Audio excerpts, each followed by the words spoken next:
Dennis Kucinich of Ohio. Congressman, good to speak to you again. Thank you for being with us. Good morning.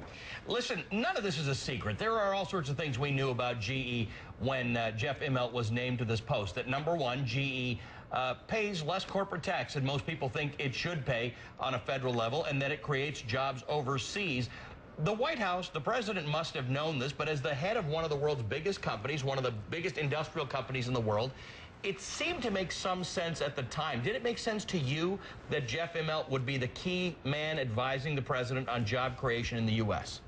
I mean, you know, he has expertise in job creation, but it, unfortunately for the United States, seems to be creating jobs in other countries.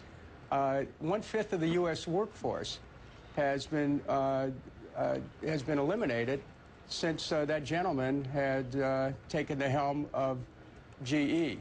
Now, the larger problem here, which caused me to look at this, is that we have a synthetic vision technology that was developed at NASA for the private sector. It is that technology and other unspecified high technologies which GE is now moving to China, which will help China gain an even greater lead over the U.S. and jeopardize further our aerospace industry. Right.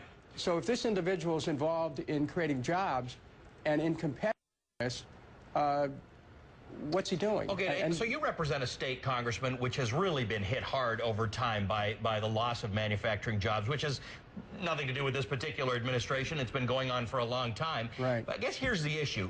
GE, like so many other industrial companies based in the United States, in order to stay competitive, have been creating jobs elsewhere around the world. They also sell their products elsewhere. So who better? In other words, if it's not the head of a major industrial corporation, who is the person who you think should be advising the president on how to get jobs created in the United States? I'm not being funny about it. I'm saying, no, where do you know, look? But and it's a very serious matter. But look, if the White House doesn't have a jobs policy and they go to somebody who's not only moving his jobs out of the country, but also offshoring profits, so he's not paying a share of the taxes GE ought to be paying. Look, the White House has to get a grip on its jobs policy. Right. We have 14 million Americans out of work.